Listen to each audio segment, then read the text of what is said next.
Bienvenue dans notre mission Bonne Nouvelle, très bonne pour être vrai. Nous sommes heureux de vous partager la parole de Dieu.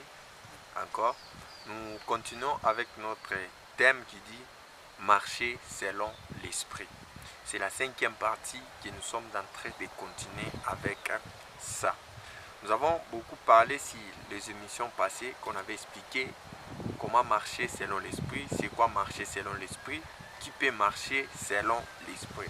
Dans notre première émission, nous avons dit, celui qui peut marcher selon l'esprit, c'est celui qui est né de nouveau. Donc, si vous n'êtes pas né de nouveau, alors il est impossible pour vous de marcher selon l'esprit. Alors, nous allons continuer toujours avec notre thème et aujourd'hui, nous allons parler des œuvres de la chair et les œuvres et les fruits de l'esprit. Alors, nous allons lire dans le livre de Galates chapitre 5, le verset 16.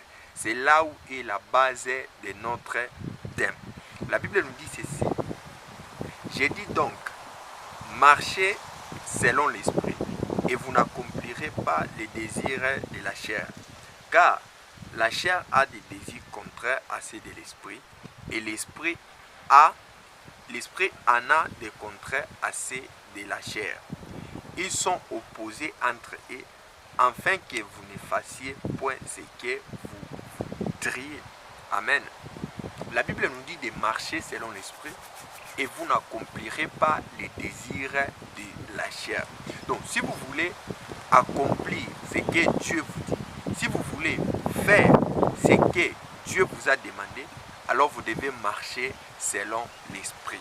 Mais si vous voulez accomplir les désirs de votre chair, alors vous devez marcher selon la chair. Alors, dans le livre de Romains, chapitre 13, le verset 14, la Bible nous dit ceci. Mais revêtez-vous du Seigneur Jésus-Christ et n'ayez pas soin de la chair pour en satisfaire les convoitises. Vous allez comprendre que la Bible est en train de nous dire que nous devons être revêtis du Seigneur Jésus-Christ et que nous ne puissions pas prendre soin de la chair. Je n'aimerais pas que vous puissiez avoir des contradictions de prendre soin des chair.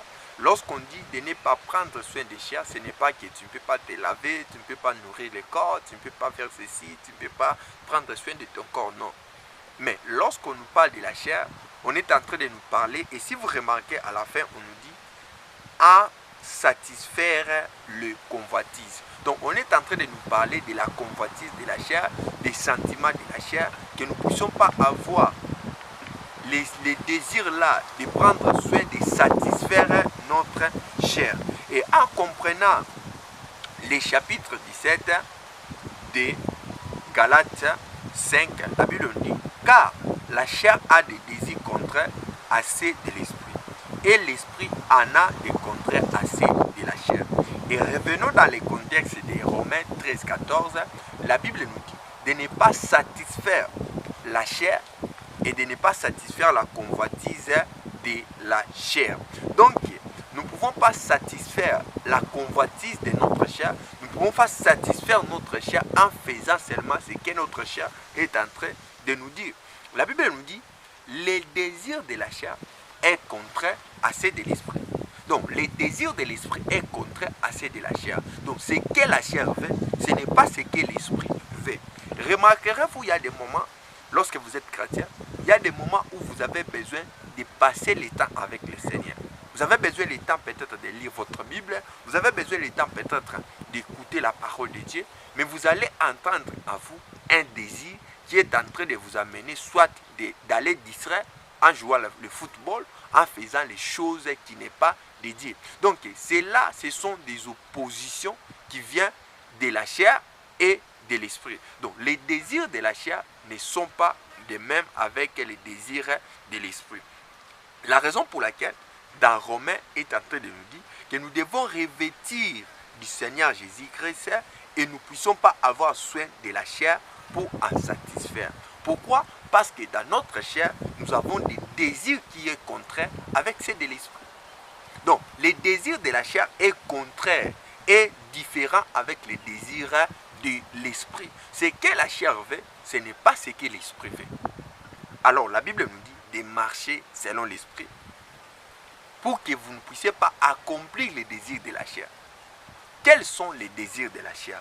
Si nous lisons dans les livres toujours de Galates 5, les versets 18 et les versets 21, la Bible nous dit ceci: si vous êtes conduit par l'esprit, vous n'êtes point sous la loi.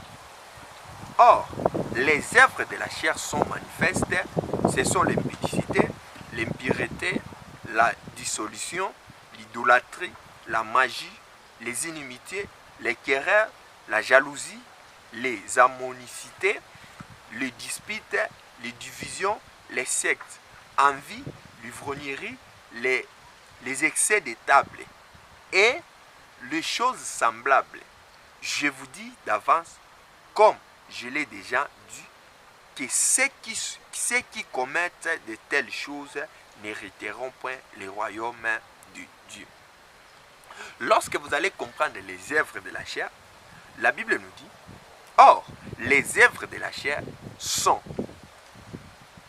manifestes, ce sont l'impudicité, la dissolution, l'idolâtrie. Tout cela, ce sont les œuvres de la chair. La chair aime des choses. La chair se convoite. La chair a besoin de faire peut-être l'impudicité. La chair a besoin d'avoir beaucoup de femmes. La chair a besoin de voir la femme des autres pour qu'elle devienne votre femme. La chair a besoin de faire les choses que l'esprit ne veut pas. Donc, les désirs de la chair ou bien les œuvres de la chair sont toujours contraires avec les œuvres de l'esprit ou bien avec les fruits de l'esprit. Donc, les fruits de l'esprit est toujours contraire avec les œuvres de la chair. La raison pour laquelle vous allez comprendre que la Bible est en train d'insister que nous puissions marcher selon l'esprit, que nous ne puissions pas satisfaire notre chair. Donc, en tant qu'un enfant de Dieu, nous devons marcher selon l'esprit. Les œuvres de la chair, c'est l'impudicité. Les œuvres de la chair, c'est l'adultère. Les œuvres de la chair, c'est l'envie, c'est les sectes. Alors, nous ne devons pas marcher selon la chair.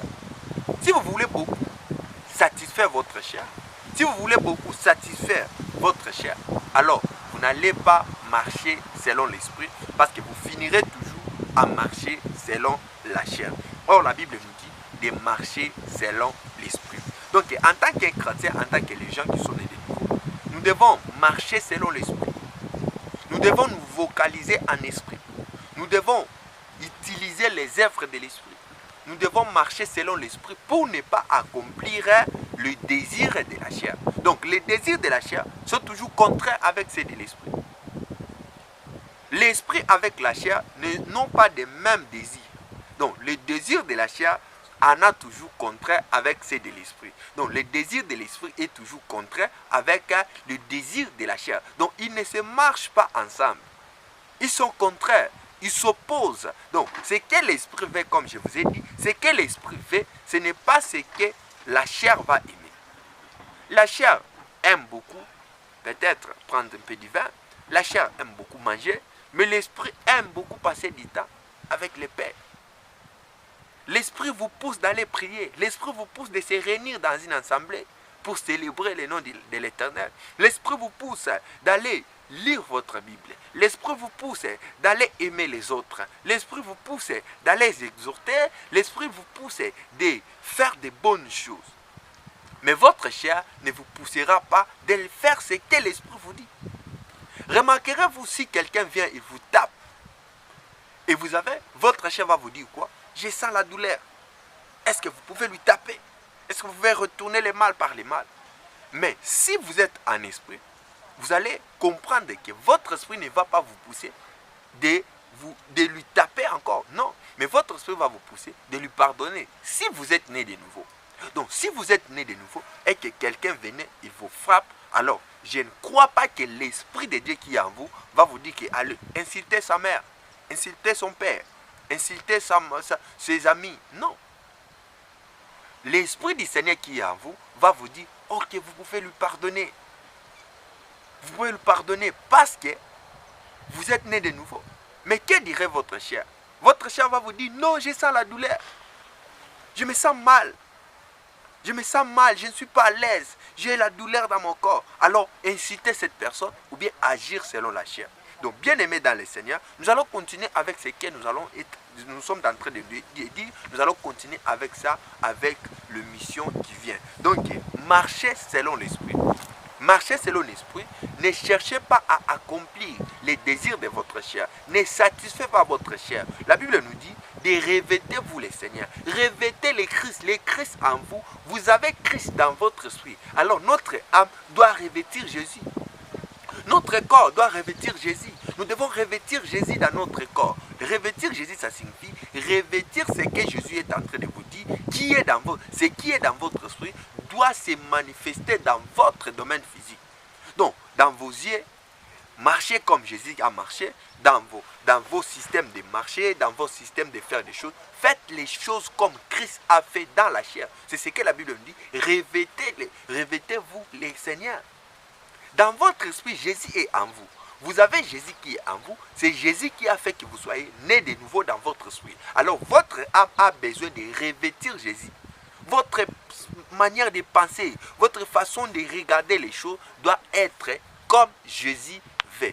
Demeurez bénis dans le nom du Seigneur Jésus-Christ. Oh Dieu, me voici auprès de toi pour reconnaître ta bonté, ta fidélité.